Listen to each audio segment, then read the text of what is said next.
नमस्कार। आज कहानी गोल्ड में सुनिए कल्पना मनोरमा जी की लिखी कहानी एक नई शुरुआत।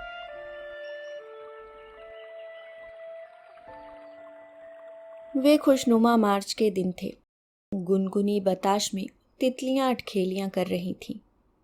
सुनहरे दिनों की आमद ललिता के घर काम का सैलाब ले आई थी। ऊनी कपड़ों की पोटलियों में नेपथलीन की गोलियां डालकर संदूक में सुरक्षित कर दी गई थीं। गर्मी के कपड़े दुरुस्त किए जा रहे थे। पुरानी साड़ियों की धज्जियों से पावदान बनाए जा रहे थे। नई साड़ियों में फॉल टाकी जा रही थीं और उनके मैचिंग ब्लाउज सिले जा रहे थे। बची कतरन से हथ पंखों में फुदने लगाए जा रहे थे। बिजली चली जाने पर इन्हीं पंखों का उपयोग ललिता चाव से किया करती थी। इस तरह समझा जा सकता था कि वह भले नौकरी पेशा स्त्री नहीं थी, पर कामों की उसके पास कोई कमी नहीं थी। पति के ऑफिस की पार्टियों में जाना, सैर करना, कहीं घूमने फिरने के लिए जाना और किसी के पास बैठकर खाली समय में बिताने को वह पाप समझती थी। वहीं उसका पति उसके इस तरह के जीवन यापन पर उसे अंतर्मुखी, घुन्नू, घर घुस्सू, अकुशल एवं अव्यवहारिक स्त्री कहता थकता ही नहीं था। ललिता को इस बात का कोई मलाल भी नहीं था। किसी को कुछ भी मान लेने में दोष उसी दृष्टि का माना जाएगा। जो कुछ भी मानने में अपना सारा देह लगा बैठती है, मेरा नहीं। चिढ़ाने पर पति को सुना देती, पर काम में हमेशा चुस्त रहती। काम के आगे उसे बच्चों का भी ख्याल नहीं रहता। देखने वाले भी कहते, बच्चों की परवरिश भी काम की तरह करती है ये महिला। छन छन कर वे बातें भी ललिता के पास आती तो उनको भी वह हवा में उड़ा देती। इस सर्दी उसने बड़ी बेटी गुड्डो के लिए स्कीबी, बिन्नों की टोपी और बेटे रजत के लिए, जो बिन्नों से बड़ा था, हाफ स्वेटर बनाया था। गर्मी के आगमन पर क्रोशिया के साथ रंगीन धागे की लच्छियां निकल आई थीं।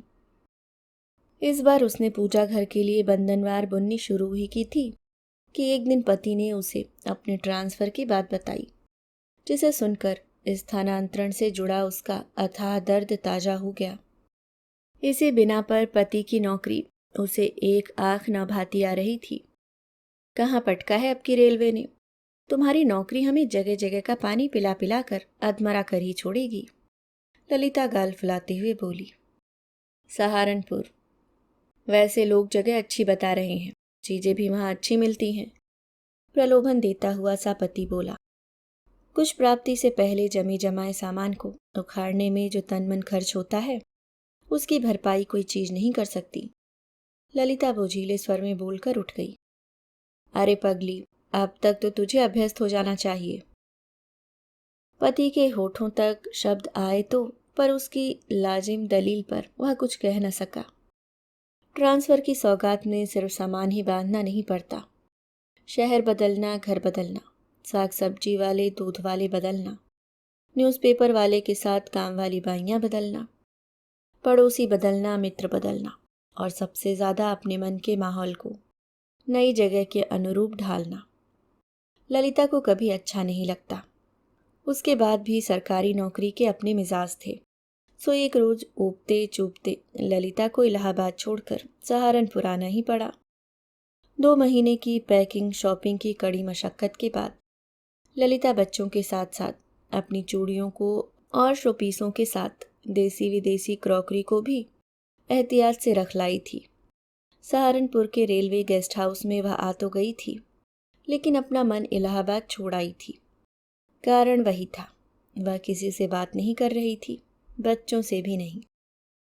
हफ्ते भर गेस्ट हाउस में रुकने के बाद रेलवे कॉलोनी के एक सरकारी बंगले में उसे पहुंचा दिया गया था, जिसे बूढ़ी स्त्री की तरह रंग रोगन चढ़ाकर सजाया गया था। नए परिवेश में परिवार को उसके हाल पर छोड़कर पति ऑफिस, सहकर्मी और बॉस के इर्द गिर्द की भागदौड़ में ऐसा जुटा कि घर बच्चे और नए घर में स्थापत्य की व्यवस्थाओं को सिरे से भूल गया था। वहीं सुकून वाली जिंदगी छोड़ सीलन युक्त वातावरण को स्वीकारते नकारते ललिता लगातार जमने का प्रयास कर रही थी, लेकिन वह समझ नहीं पा रही थी कि घर को कहाँ से घर बनाना शुरू करे। बहुत सोचने के बाद एक दिन ऑफिस की तरफ से पति को मिले अस्थायी सहायकों के सहयोग से सामान खोलने लगी। सारा दिन सरकारी भवन को सजाने संवारने में लग जाता। शाम होते होते घनी थकान के बीच भी इलाहाबाद स्मृतियों में झांकने लगता तो वह जहाँ की तहाँ यादों में खो जाती और मन भारी कर बैठती। ऑफिस से लौटते हुए पति को घर का माहौल लगातार अबोला और गमगीन मिलने के बावजूद उसने ललिता से कुछ भी न पूछने की कसम खाई थी। उसे लग रहा था कि घर की व्यवस्थाओं में जब हाथ न बटाओ तो बोलना नहीं चाहिए। साथ में ये भी कि बिना मदद किए अगर वह बोला तो ललिता लताड़े बिना नहीं छोड़ेगी। बिच्छू के डंग से जितनी दूरी बनाकर रखी जाए उतना ही अच्छा, वह सोच रहा था। और इस बिना पर वह किसी भी प्रकार का जोखिम उठाना उचित नहीं समझ रहा था। जहां पति ने सहारनपुर आते ही सरकारी आवास को अपना घर मान लिया था, वहीं ललिता ने उस जर्जर बंगले को घर के रूप में तब स्वीकारा जब बच्चों का एडमिशन एक अच्छे स्कूल में हो गया। उसके बाद कभी कभी पति को ड्यूटी भेजते समय उसके चेहरे पर मुस्कान खिलने लगी थी। वह बच्चों के खेलकूद पढ़ाई लिखाई में रुचि नहीं लेती थी, लेकिन उन्हें व्यस्त रखने का माध्यम स्कूल को जरूर मानती जानती थी। जब से ललिता सहारनपुर आई और रूपमती को काम पर रखा था, वह पहली बार एक दिन की छुट्टी पर गई थी। ललिता को अपने कार्यों के साथ उसके कई काम निपटाने पड़े थे। खींच के साथ जब वॉशिंग मशीन से कपड़े निकालकर वह बालकनी में सुखाने गई तो बालकनी में झुकाए शहतूत से झरती धूप में उभरते छाया चित्रों को देखकर पहली बार ठिठक गई। पेड़ पौधों से दूरी बनाकर रखने वाली ललिता पेड़ के बाबत उसे अच्छा लगा था। फिर बहुत देर तक वह बगीचे की रंगत भाव विभोर होकर देखती रही थी। निश्चित ही कभी इस घर में रहने वाला शहतूत प्रेमी रहा होगा, तभी तो इतने सारे शहतूत के पेड़ लगाकर चला गया है। पेड़ लगाता कोई और है, फल कोई और खाता है। क्या लगाने वाले की निज की बातें ये पेड़ नहीं जानते होंगे? कितना भी कोई अपना समेटा समेट लेता होगा, लेकिन उसकी यादों का कुछ अंश इनके पास जरूर छूट जाता होगा। काश पेड़ों की जुबान में समझ सकती तो जरूर पूछती कि मुझसे पहले इस घर में कौन रहकर गया है। ललिता भावलोक में गहरी डूबी थी कि हवा के सहयोग से शहतूत की फुनगी ने उसके कान में गुदगुदी की तो छत्र से उसकी तंद्रा भंग हो गई। सहारनपुर इतना भी बुरा नहीं है, कहते हुए उसने कपड़े फैला दिए। पेड़ों का जादू था या हवा का कोमल खुमार, सहारनपुर में शायद यह पहला सुकून भरा पल था उसके लिए। थोड़े समय के बाद बरसात का मौसम आया। जिस दिन पानी नहीं बरसता, सोसाइटी की महिलाएं शाम को सैर सपाटा के लिए निकल जाती। ललिता अपने गृह कार्यों में खपी रहती। ज्यादा हुआ तो बच्चों की किताबों की साज संभाल के लिए उन्हें लेकर बालकनी में आ बैठती। कभी कभी किसी किताब से कविताएं भी पढ़ लेती। जब ललिता कविताएं बाजती, एक कोने में शहतूत झूमने लगता। अब जब भी वह घर में ऊबती, तब बालकनी में आकर बगीचे के पेड़ पौधों को देखने लगती। एक दिन उसके मन में विचार कौन था? सच ही तो कहा जाता है कि वृक्ष मनुष्य के नजदीकी रिश्तेदार होते हैं। कैसे नेह से ऑक्सीजन हम तक पहुंचाते हैं। जिस प्रकार प्रकृति हमारे बाहरी शरीर की संरचना को पोषित करती है, उसी प्रकार मन के प्रभामंडल को भी संचालित करती है। हम छोटी छोटी चीजों से प्रभावित होते भी हैं और करते भी हैं। साथ रहने वाला साथी अपने अस्तित्व से दूसरे को प्रभावित न करे तो वह अलग कहाँ से हुआ? आखिरी बात ललिता ने पति से जोड़कर सोचते हुए पेड़ की ओर देखा। धीरे धीरे ललिता के स्वभाव में प्रकृति के प्रति अनजाना बदलाव आने लगा था। समय अपनी लय से चलता जा रहा था। काम में नाक तक डूबी ललिता को सहारनपुर के 5 वर्ष वैसे तो पता नहीं चलते, मगर गुड्डो, रजत और बिन्नों के इलाहाबाद से खरीदे कपड़े जब उढंग हो चले तो उसकी नज़र बीते समय पर गई थी। एक दिन अंदाज़ा लगाते हुए उसने पति से पूछा, लगता है सहारनपुर आए हमें 5 वर्ष बीत चुके हैं। ट्रांसफर की तलवार हमारी गर्दन पर कभी भी गिर सकती है ना? पति ने उदासी सी हामी भर दी थी। कुछ ही दिन बीते थे कि एक दिन ट्रांसफर का लेटर लेकर पति घर आ पहुंचा। इस बार ललिता के पति का ट्रांसफर किसी कस्बे के छोटे से रेलवे स्टेशन पर हुआ था, जहां पर बच्चों की पढ़ाई की व्यवस्था नहीं की जा सकती थी। बहुत पूछताछ के बाद सहारनपुर के उसी सरकारी आवास में ललिता को बच्चों के साथ रुकने पर विचार करना पड़ा। सरकारी व्यवस्था में 2 वर्ष तक वह बंगला खाली नहीं करना था। ललिता को राहत थी। पति अपना सूटकेस लेकर नई जगह चला गया था। घर में सन्नाटा पसर गया। कुछ दिन घर में रहने वाली ललिता को बाहर के कार्यों को संभालने में खासी दिक्कत का सामना करना पड़ा। फिर वह भी बच्चों के साथ एक नए रूटीन में व्यस्त हो गई। जब कोई निर्णय लेने की बात होती या बच्चों की पढ़ाई लिखाई के लिए जो पूछना होता, पति से फोन पर पूछ लेती। लेकिन जब रजत पापा की याद कर रोने लगता तो पहले गुड्डो आंखें भरकर बैठ जाती, फिर ललिता की आंखों से भी पानी बरस पड़ता, जिसे वह छिपाकर पोंछ लेती। इस तरह उसके जीवन के खेल अनवरत जारी थे। सब कैसा क्या चल रहा है? एक दिन पति ने फोन पर पूछा था। सब ठीक चल रहा है, सिवाय बगीचे की कटाई छटाई का काम नियमित न होने के कारण बेतरतीबी से पेड़ बढ़ रहे हैं। सिर्फ एक बरसात पीकर बगीचे के पेड़ पौधे इतने घने हो गए हैं कि उन पर अब पंछियों के साथ साथ चमगादड़ों का भी बसेरा हो गया है। बालकनी वाले शहतूत की डालियां तो कमरे में घुसने लगी हैं।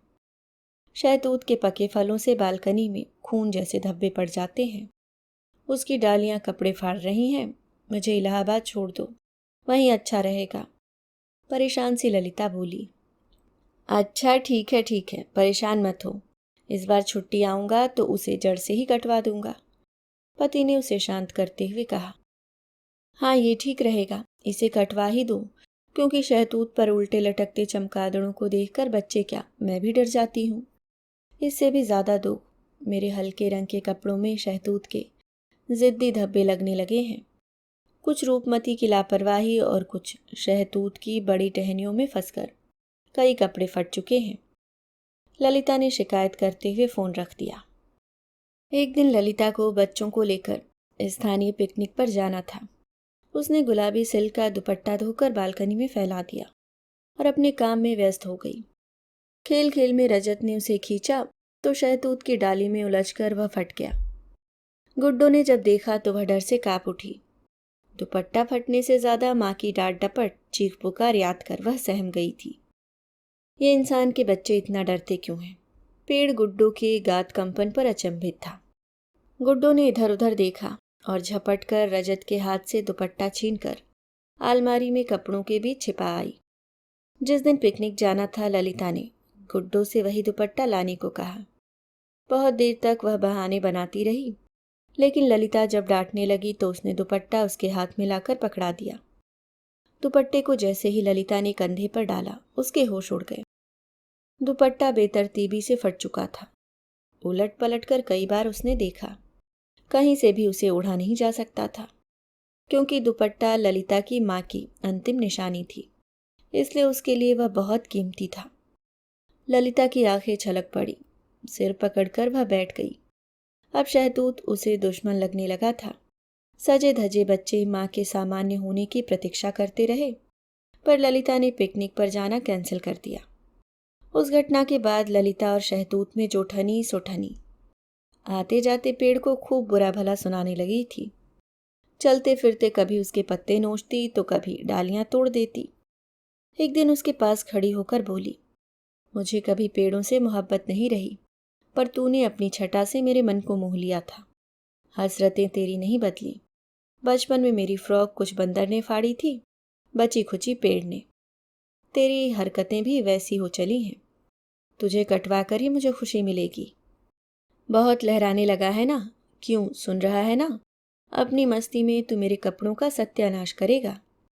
मेरी सफ़ेद गुलाबी पीली चादरों को धब्बों से भरेगा और मैं चुप बनी रहूंगी। होगा तू बगीचे का बादशाह। अब मैं तुझे देखती हूँ। ललिता के अनाप शनाप को बोल सुनकर भी शहतूत था कि चिकना घड़ा। उस पर कोई असर न होता। उसकी लहकन पर ललिता खींच उठती। धीरे धीरे मौसम ने करवट बदली। बरसात से सर्दी और उसके बाद पतझड़ ने अपना खेल रचाया तो कॉलोनी के सारे वृक्ष पत्र विहीन हो गए। ललिता को परेशान करने वाला शहतूत भी बदसूरत होता चला गया। पतझड़ की नीरव संध्या में शहतूत की कंकाल काया को देख ललिता बहुत देर तक उसे देखती रही। उसका मन अजीब सुकून से भर गया था। उसने पेड़ की टहनियों को छूकर देखा जो सूखी नहीं थी। वह तोड़ तोड़ कर उन्हें फेंकने लगी। जो थोड़ी मजबूत दिखी उसे हंसिया की मदद से काटकर फेंक दिया। इस तरह बालकनी की ओर से लगभग चौथाई पेड़ कट चुका था। पेड़ ललिता के कृत्यों को स्तब्ध होकर देखता रहता, लेकिन उसके कार्यों पर दुख नहीं मनाता। माएँ बच्चों के बाल कटवाकर उन्हें सुंदर बना देती हैं, ललिता भी मुझे सुंदर बना रही है, पेड़ मन ही मन सोच रहा था। कुछ दिनों में पतझड़ बूढ़ा हो चला तो पेड़ों पर बसंती रंगत लौटने लगी थी। शहतूत के प्रति ललिता के मन का गुस्सा यथावत था। पछुआ हवाओं में पत्रविहीन पेड़ झूम रहे थे। ललिता का ध्यान शहतूत के पेड़ की ओर चला गया। इस पेड़ पर पत्ते नहीं आए थे। मैं तो कहती हूँ अब इस पर कभी एक पत्ता भी ना उगे। कहीं ऐसे भी पेड़ होते हैं? इसने मेरी माँ का दिया दुपट्टा कैसे तो फाड़ डाला है। एक तो गृहस्थी की सारी जिम्मेदारी अकेले ढो, ऊपर से सारी दुनिया मुझे ही दुख देने पर तुली रहती है। ललिता ने अपने जीवन का छोप उस पर उड़ेल दिया। अब जब जब ललिता अपना गुस्सा पेड़ पर निकालती तब तब पेड़ सोचता बहुत, पर अपनी गलती पकड़ नहीं पाता कि ललिता उससे नाराज क्यों है। भला बुरा सुनते सुनते पेड़ जब परेशान हो जाता तो आंखों के साथ कान भी बंद करने लगा था। फिर भी ललिता की तीखी ज्वाला युक्त डपटती चीखें उसे सुनाई पड़ती रहती। धीरे धीरे बगीचे का यह पेड़ अन्य मनस्क सा रहने लगा। रात में पक्षी जब पेड़ पर सोने आते तो सोता हुआ पेड़ अचानक चौंक पड़ता। पेड़ के कांपने से घोंसलों में बैठे नन्हे पक्षी जागकर बोलने लगते तो हवा चौकन्नी होकर उड़ जाती। अन्य वृक्ष भी इसकी इस प्रकार की हरकत पर जाग जाते। देखने वालों को भी पेड़ की हालत ठीक नहीं लगने लगी थी। बगीचे में हर ओर पेड़ों की डालियों पर कोमल पत्तियां छिटक उठी थीं। फूलों से लदी डालियां झुक गई थीं। वृक्षों की सुकुमारता सबका मन मोह रही थी। केवल ललिता को दुख देने वाला शहतूत उजाड़ खड़ा था। वह अपनी हालत का जिम्मेदार ललिता को मान रहा था। जो बातें चुभने वाली होती हैं वे हवा के साथ उड़ते नहीं, बल्कि कानों से होते हुए दिल को घायल कर जाती हैं। पेड़ अपनी नंगी डालियां देखकर मन ही मन बुदबुदाया। पेड़ की डालियां आपस में उलझकर बज उठी। ललिता ने पेड़ को इस हालत में देखा तो वह विचार नहीं कर पाई थी कि उसकी गालियों का असर उस पर हुआ है या मौसम का या कोई अन्य कारण था। लेकिन एक गहरी उसास छोड़ते हुए उसने कहा, चलो सांप भी मर गया और अपनी लाठी टूटने से भी बच गई। 1 से 1.5 महीनों के बाद सुबह सुबह झाड़ू पटक कर रूपमती दौड़ते हुए उसके पास आकर बोली, मैडम सहतूत को देखी, हरिया गया है वो। कौन हरिया? ललिता ने जाकर देखा तो देखती रह गई। पेड़ की प्रत्येक डाली पर हरे भरे बूटे यानी पत्तों के अंकुरण फूट पड़े थे। पेड़ प्रसन्न लग रहा था। इस पेड़ पर पतझड़ का असर देर से हुआ था, इसलिए पत्रागमन भी देर से हुआ था। ये क्या हुआ? इसमें तो अभी भी जान बाकी है। मैंने सोचा था कि ये मर चुका है, इसमें जान कैसे बची रह गई? अब ये फिर से अपने मद में लहराकर दादागिरी दिखाएगा, कपड़ों को दाग धब्बों से भरेगा, मेरा जीना हराम करेगा। क्रोध से आग बबूला उसे लगा कि वह गस खाकर गिर जाएगी। उसने स्मृतियों को खंगालना शुरू किया। बहुत देर माथा पच्ची करने के बाद उसे अजिया की कई बातें और टोटके याद आने लगे। लाली, स्त्री मासिकी में तुम फलदार पौधों और तुलसी को मत छुआ करो। तुम्हारा क्या, तुम तो नहा धोकर खड़ी हो जाओगी, लेकिन पेड़ पौधे बेचारों की आत्मा सूख जाएगी। उनके फल असमय सूख कर झड़ जाएंगे। एक बार गर्मी की दोपहर हैंडपंप से पानी लेकर उसने हर सिंगार में डाला था। तब भी अजिया ने कहा था, लाली, पेड़ों को गर्म पानी मत डाल, उसके प्राण निकल जाएंगे। ललिता आजी की बातों को रुक रुक कर सोचने लगी। इस वैज्ञानिक युग में भी आजी की दकियानूसी बातों का कुछ अर्थ बचा होगा? क्या मालिन बाग में काम न करती होगी या अपने मासिक धर्म के दौरान पेड़ पौधों को नहीं छूती होगी? फल फूल पेड़ पौधे भी तो फल देते हैं, क्या बेलें लताएं, पेड़ पौधे रजस्वला न होते होंगे? भले उनके जीवन का ढंग अलग होता है तो क्या हुआ, मुझे नहीं लगता इसका कोई असर होगा। हाँ, गर्म पानी से कुछ हो सकता है। ललिता ने जैसा सोचा वैसा ही किया। उसके बाद प्रतिदिन पेड़ का मुरझाता हुआ चेहरा देखने के लिए ललायत रहने लगी। जब परिणाम निकलते समझ नहीं आया तो बालकनी के दरवाजे पर ताला ठोक दिया और उस ओर किसी को भी जाने के लिए रोक दिया।